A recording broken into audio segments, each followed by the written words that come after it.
Dans l'épisode de Demain nous appartient du vendredi 4 février, malgré les conseils de sa mère, Maud, Sixtine Dutheil, ne sait comment s'excuser auprès de Jack, Dimitri Fouque. Elle décide néanmoins de faire un pas vers lui en consacrant son discours pour le concours d'éloquence à l'acceptation de l'homosexualité. Alors que Jack, malgré son stress qui a bien failli le paralyser, a été sélectionné, Maud a tenu à le féliciter et lui propose de travailler ensemble, mais le jeune homme, toujours blessé, décline.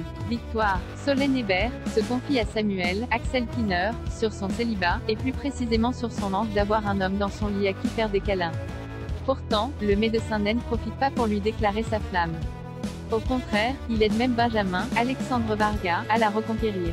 Benjamin lui explique en effet être persuadé que Victoire a retrouvé l'amour, ce que réfute Samuel. Face à cette confidence, Benjamin lui demande néanmoins, maintenant qu'il n'est plus avec Alma, Camille de Padis, et au vu de leur proximité, s'il est n'y a rien entre eux. Samuel lui assure que la voie est libre et conseille à son nouvel ami d'offrir à Victoire des oursons en chocolat avec de la guimauve à l'intérieur afin de se faire pardonner. Une petite attention qui fait son effet auprès de la principale intéressée, qui est aux anges. Alors qu'elle remercie Benjamin, elle en profite pour se faire inviter au restaurant par ce dernier.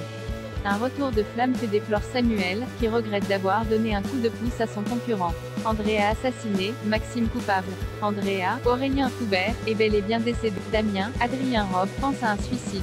Sa théorie, qu'il se soit isolé au bord d'une falaise pour se tirer une balle et que son corps soit ensuite tombé dans l'eau. Ce qui ne convainc pas totalement Martin, Franck Monsigny. Pourtant, de nouveaux éléments coïncident avec cette hypothèse. Dans les affaires qu'avait Andrea au moment de sa mort sont retrouvés son téléphone, une seringue avec un mélange de barbiturique et de sédatif et des traces de café sur l'aiguille, soit l'arme du crime qui a envoyé Chloé, Ingrid Chauvin, à l'hôpital, ainsi qu'une lettre manuscrite.